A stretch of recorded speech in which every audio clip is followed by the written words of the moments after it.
Assalamualaikum warahmatullahi wabarakatuh. Bismillah, alhamdulillah, wassalatu wassalamu ala rasulillah, ma ba'du.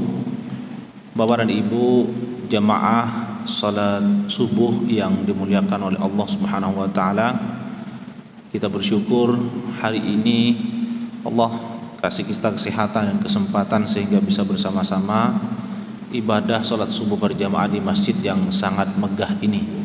Semoga Allah senantiasa mencatat amal kita menjadi amal soleh. Amin ya rabbal alamin. Bapak Ibu sekalian, saya ingin membuat statement bahwa Islam itu tidak hanya agama ketuhanan, tetapi Islam itu juga agama kemanusiaan. Maka konsekuensi daripada Islam itu agama kemanusiaan, bahwa apa yang kita lakukan termasuk syariat yang Allah tentukan kepada kita itu pasti akan memperhatikan nilai-nilai kemanusiaan, pasti akan memperhatikan dan menjunjung tinggi nilai-nilai kemanusiaan. Misalnya seorang ulama usul fiqh yang bernama Syekh Al-Qarafi di dalam kitabnya, Syekh Asy-Syatibi dalam kitabnya Al-Muwafaqat fi Usuli Syariah, beliau mengatakan innamas syari'atu kulluha raji'atun ila masalihil ibad, bahwa syariat Allah itu selalu berorientasi pada kemaslahatan hambanya. Tidak ada syariat yang Allah tentukan kepada kita itu melanggar nilai-nilai kemanusiaan, tidak ada. Pasti akan menjunjung tinggi nilai-nilai kemanusiaan. Atas dasar itulah maka kemudian Islam itu, implementasi ajaran Islam itu tidak boleh berbenturan dengan nilai-nilai kemanusiaan atas dasar apapun. Atas dasar apapun tidak boleh. Nah, kalau kita lihat misalnya Nabi Muhammad SAW itu ketika beliau mau masuk ke kota Mekah, setelah beliau berhasil menaklukkan Mekah itu, beliau ingin masuk ke kota Mekah, ternyata beliau masih dihadang oleh orang-orang kafir Quraisy pada saat itu, tidak boleh masuk ke kota Mekah kecuali tahun depan. Padahal posisi Rasulullah pada saat itu sudah di atas angin, artinya posisi sudah menang. Tapi kemudian Rasulullah lebih memilih menyetujui perjanjian itu, tidak boleh masuk ke kota Mekah kecuali tahun depan. Itulah yang kemudian disebut dengan perjanjian Hudaybiyah. Apa motivasi Nabi? Kata sahabat, apa ya Rasul, kenapa engkau menandatangani perjanjian itu? Kata beliau, saya menandatangani perjanjian ini demi kemaslahatan umat manusia. Tidak boleh ada pertumpahan darah, tidak boleh ada yang meninggal, tidak boleh ada yang jadi korban hanya karena persoalan kita berkehendak ingin masuk ke kota Mekah. Sudah, tidak apa-apa, tahun depan aja kita akan masuk ke kota Mekah. Padahal Nabi pada saat itu di posisi di atas angin, sudah menang. Umpama Nabi kemudian memaksakan diri, tabrak aja itu misalnya, menang sudah. Tapi mungkin ada 1-2 sahabat yang meninggal, tapi mungkin juga ada dari pihak lawan yang mati dan sebagainya. Akhirnya Nabi memilih menandatangani perjanjian itu. Kisah ini itu jelas mempertegas bahwa syariat Allah itu tidak lain semata-mata juga menjunjung tinggi nilai-nilai kemanusiaan. Maka apa yang terjadi di Palestina dan Israel hari ini, Bapak dan Ibu sekalian, itu jelas melanggar nilai-nilai kemanusiaan, di samping juga melanggar nilai-nilai ketuhanan. Bagaimana mungkin itu anak-anak dibunuh, anak-anak dibom yang tidak bersalah? Hampir tiap hari itu ada anak-anak kita yang meninggal, saudara-saudara kita yang meninggal di sana. Belum lagi akses bantuan yang sebelumnya itu sangat sulit, Pak. Jadi apa dasarnya, apa alasannya kemudian? Atas dasar apa kemudian harus melakukan invasi misalnya? Dan korbannya itu bukan tentara, tetapi warga sipil yang tidak berdosa, yang tidak bersalah. Nah, maka dari situlah Bapak dan Ibu sekalian, saya mengambil pelajaran bahwa penting bagi kita ini mengimplementasikan nilai-nilai ketuhanan dan sekaligus nilai-nilai kemanusiaan. Makanya rumusan Pancasila itu, kalau Bapak perhatikan itu kan, itu hasil dari perenungan, hasil dari kontemplasi para pendiri bangsa kita ini dulu. Kenapa di dalam rumusan Pancasila itu disebutkan ketuhanan yang Maha Esa, itu disebutkan posisi pertama. Itu menegaskan bahwa perilaku kebangsaan kita ini tidak boleh melanggar nilai-nilai ketuhanan, tidak boleh melanggar nilai-nilai agama apapun, tidak boleh. Semuanya harus tunduk pada nilai-nilai agama, ya, keadilan, kejujuran dan sebagainya dan sebagainya. Yang kedua, itu nilai-nilai kemanusiaan. Kemanusiaan yang adil dan beradab itu nilai-nilai kemanusiaan. Itu para pendiri bangsa menempatkan sila kedua dengan nilai kemanusiaan itu sudah tepat. Makasih. Bahwa tidak boleh implementasi ajaran Islam itu berbenturan dengan nilai-nilai kemanusiaan. Justru nilai-nilai kemanusiaan itu kadang-kadang boleh melanggar nilai-nilai ketuhanan. Saya kasih contoh sekarang. Panjenengan kalau pernah mengkaji tentang maqasid syariah, maqasid syariah itu, pertama itu kan hifdzuddin, menjaga agama. Yang kedua adalah baru hifdzun nafas, menjaga manusia, menjaga keselamatan jiwa.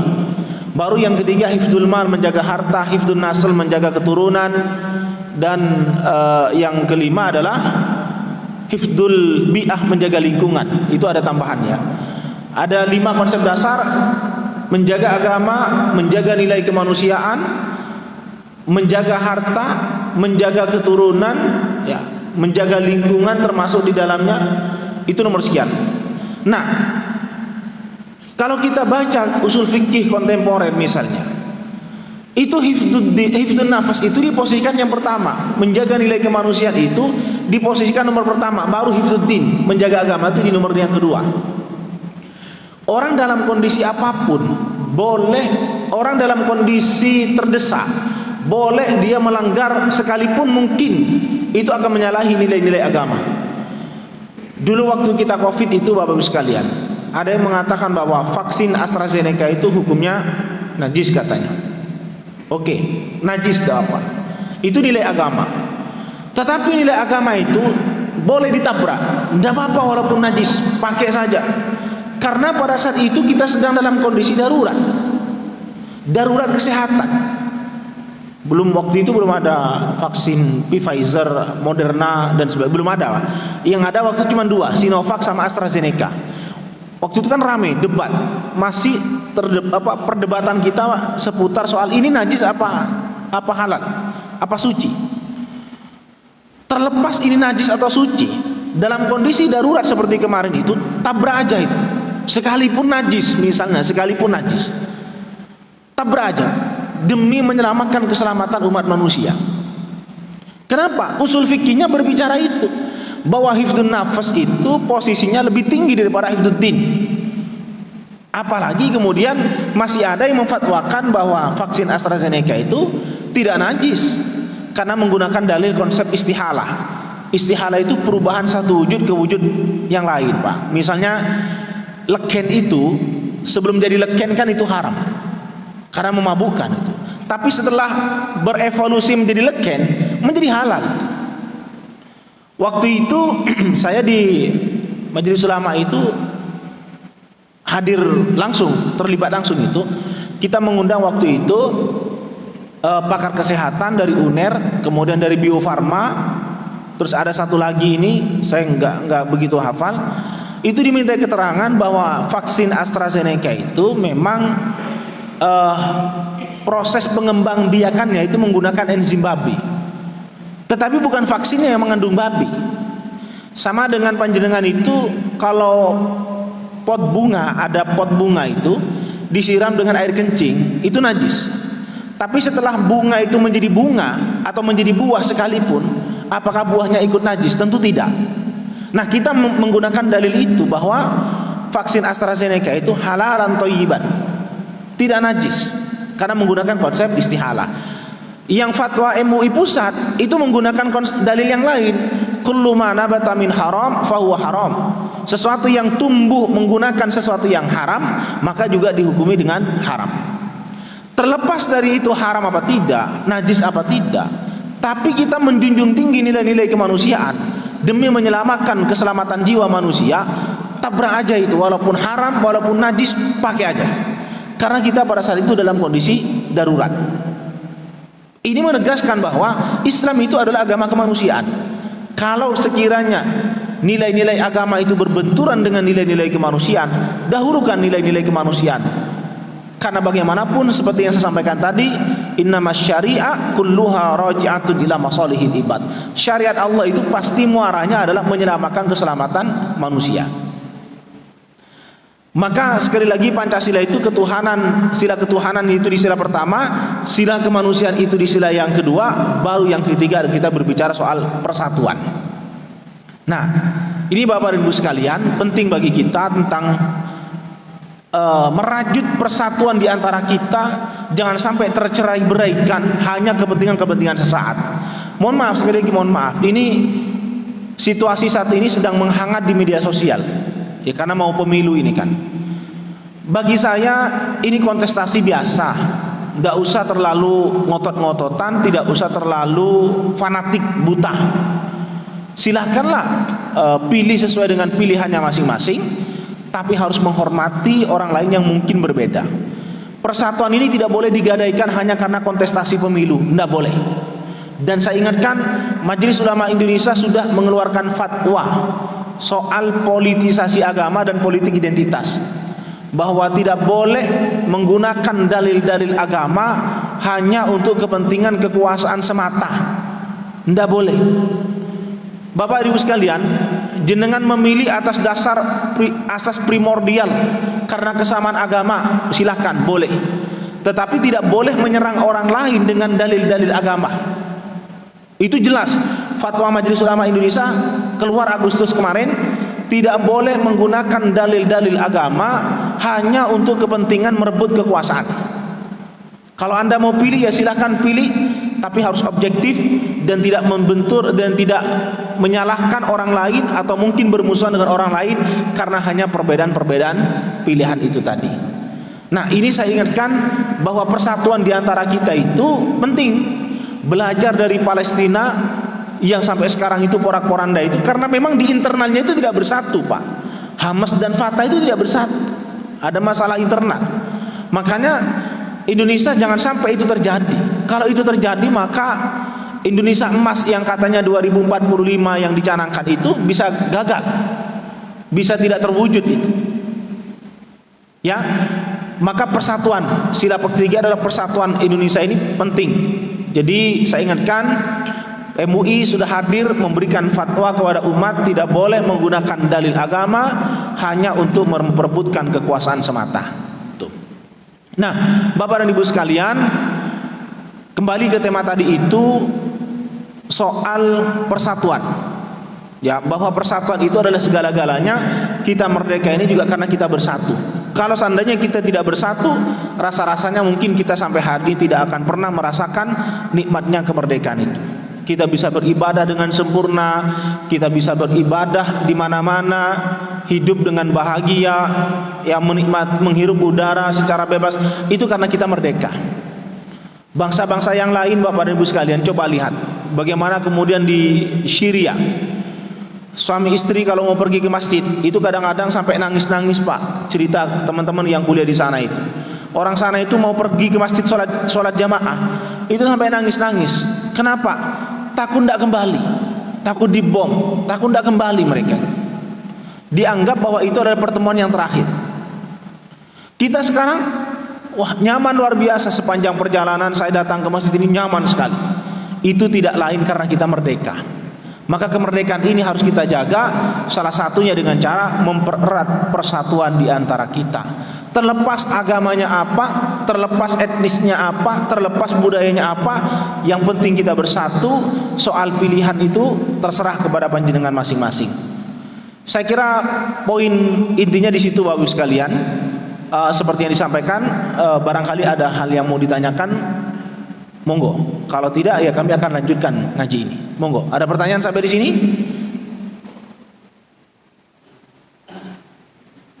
Bapak dan ibu-ibu,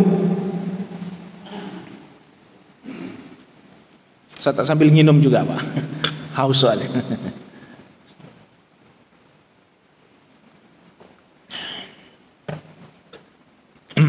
Monggo. Ada pertanyaan Bapak Ibu sekalian? Kalau nggak ada kita lanjutkan ya. Kembali kepada tadi konsep maqasid syariah itu Pak. Jadi dalam usul fikih itu begini, kalau panjenengan belajar fikih saja itu kadang-kadang pendekatannya hitam putih. Ini salah, ini halal, ini haram, ini benar, ini salah dan sebagainya.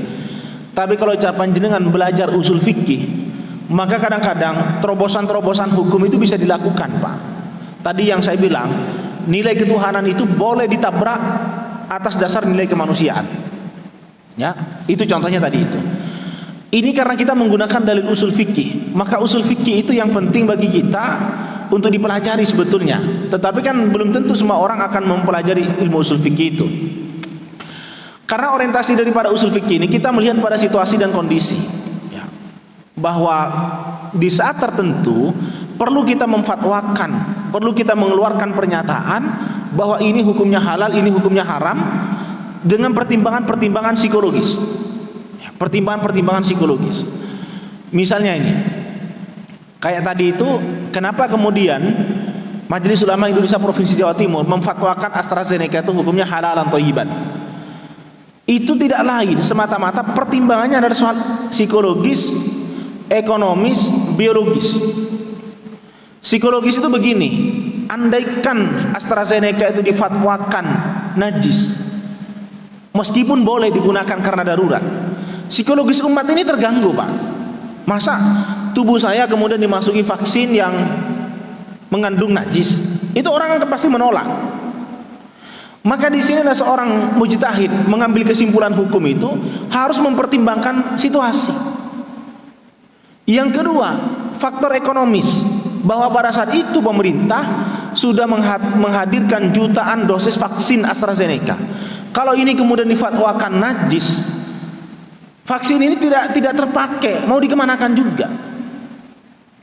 Yang ketiga soal biologis, ya kesehatan, medis. Kalau kemudian ini dibiarkan umat tidak segera vaksin, di mana akan kita akan bisa mengakhiri situasi Covid pada saat itu? Lah, bahwa ijtihad itu tidak hanya serta-merta mempertimbangkan ini soal hukum halal apa haram, tapi bagaimana kemudian seorang mujtahid itu mampu membaca situasi dan memfatwakan hukum itu sesuai dengan situasi yang ada. Itu yang disebut dengan ijtihad tatbiki. Jadi kalau kita belajar usul fikih itu ada ijtihad istinbati, bagaimana menggali hukum dari Quran dan hadis, tetapi juga ada ijtihad tatbiki, bagaimana mengimplementasikan hukum itu yang sekiranya efektif dan efisien. Dan yang kedua Bapak sekalian, perlu diketahui bahwa hukum Islam itu tidak hanya hukum yang ada dalam Quran dan hadis ya. Tapi hukum Islam itu adalah hukum sekalipun tidak ada dalam Quran dan hadis, tapi tidak bertentangan dengan nilai-nilai Al-Quran dan hadis. Saya kasih contoh misalnya soal traffic light itu, lampu merah itu Pak. Itu kalau jenengan cari dalilnya, itu tidak ada itu. Mana dalilnya lampu merah itu? Kalau merah berhenti, kalau kuning persiapan, kalau hijau berangkat misalnya. Tidak ada itu dalilnya. Tapi apakah itu kemudian bisa dilanggar? Tidak boleh. Mentaati traffic light itu hukumnya wajib, sekalipun itu bukan bersumber pada Al-Quran dan hadis, tetapi itu tidak bertentangan dengan nilai-nilai Al-Quran dan hadis, maka itu hukum Islam.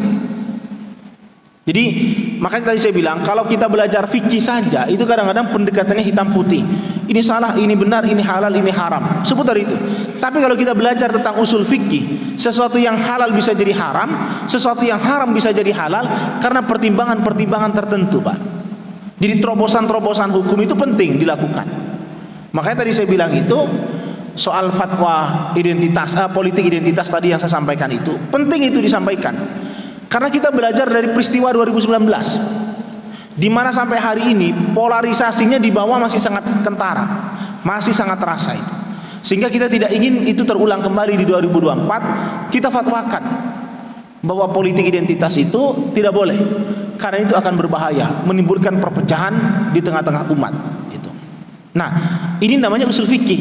Jadi kalau orang belajar usul fikih itu kadang-kadang memang agak-agak nyeleneh, Pak. Oh ini kok harusnya halal kok menjadi haram, harusnya haram menjadi halal. Apa pertimbangan-pertimbangannya? Ya di situlah usul fikih mainnya. Gitu.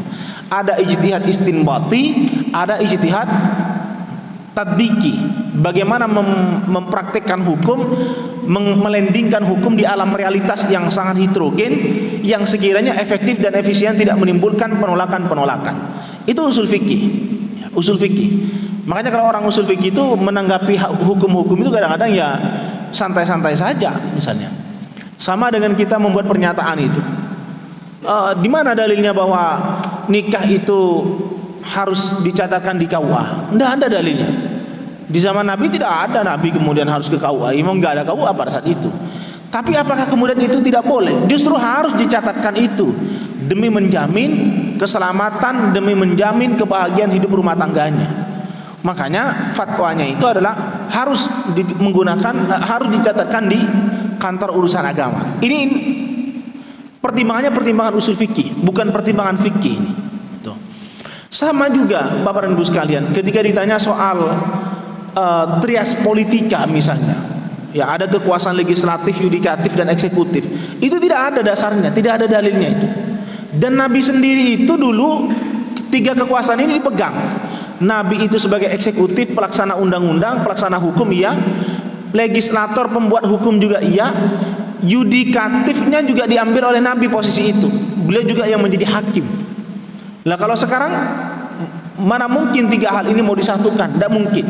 Sehingga kemudian perlu ada pembagian-pembagian kekuasaan tadi itu. Ada legislatif, yudikatif dan eksekutif. Itu kalau dikaji dari sisi usul fikih itu benar. Cocok itu sudah. Tidak ada yang salah. Kenapa? Karena memang tidak ada yang kemudian memiliki kemampuan di tiga hal ini, tidak ada. Maka harus dibagi kekuasaan itu. Ada eksekutif, legislatif, yudikatif. Panjenengan kalau baca bukunya Kiai Afifuddin Muhajir itu, disertasinya beliau itu, judulnya itu Pancasila ala Dhawil Kitab wa Sunnah. Pancasila menurut kitab Quran dan hadis. Oh itu kesimpulannya luar biasa, indah sekali itu Pak. Indah sekali itu. Kita hidup di alam yang sangat heterogen, terdiri dari 5 agama, ya, Islam, Kristen, Katolik, Konghucu, Buddha, ya, dan seterusnya itu. Kita bisa hidup seperti ini di alam realitas seperti ini yang sangat heterogen itu tidak lain karena Pancasila.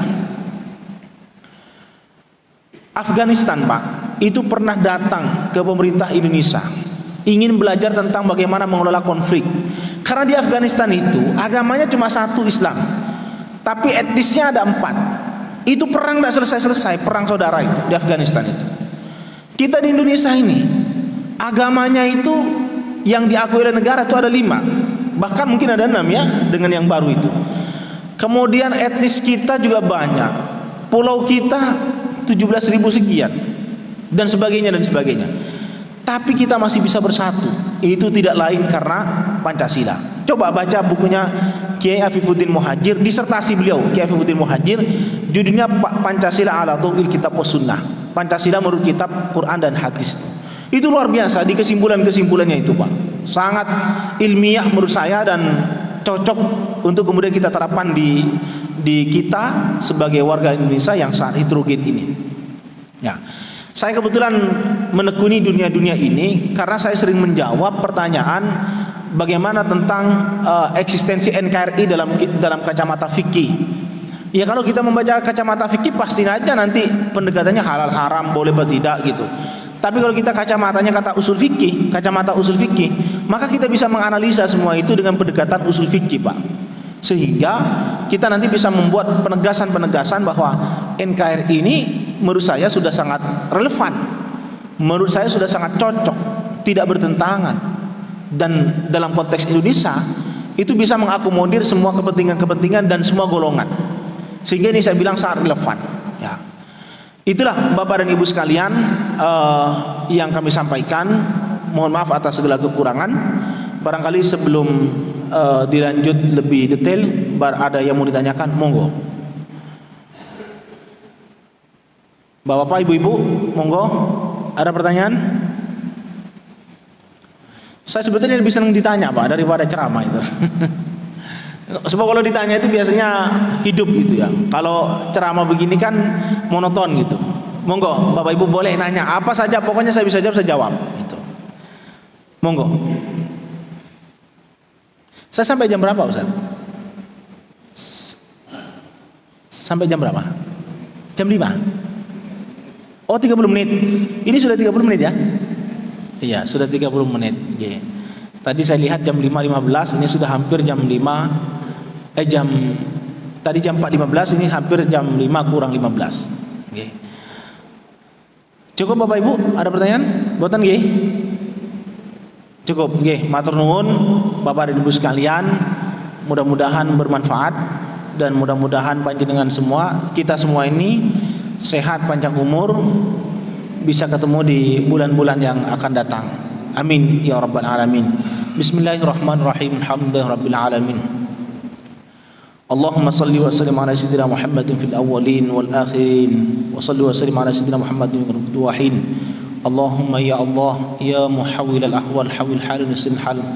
Allahumma ij'al hadhihi al baldata baldata Indonesia baldatan aminatan mutmainnah sakinatan marhumah bi rahmatika ya arhamar rahimin. Allahumma ya Allah unsur ikhwanana fi Palestin wansur sultanana sultanan muslimin wansur wuzara'ahu wa wukala'ahu wa asakirahu ila yaumiddin birahmatika ya arhamar rahimin.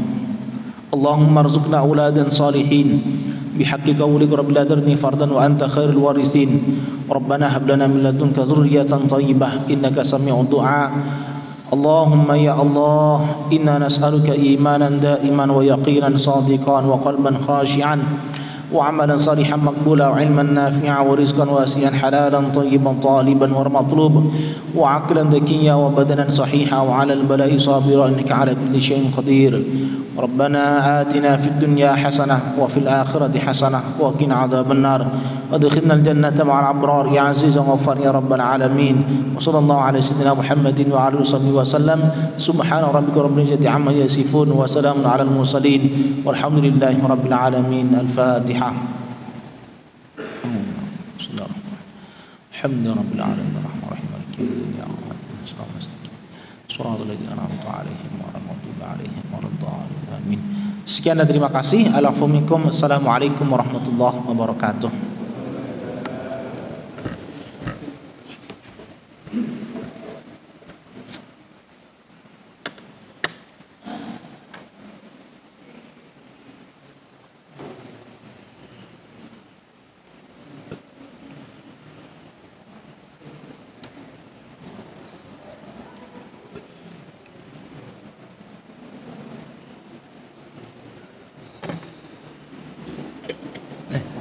Atur nuwun, atur nuwun.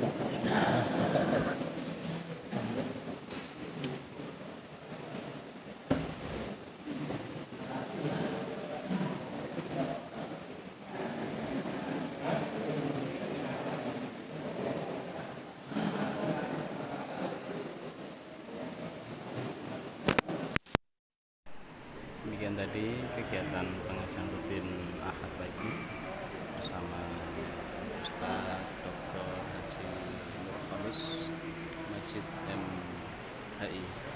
Saya berjumpa dan kegiatan selanjutnya. Assalamualaikum warahmatullahi wabarakatuh.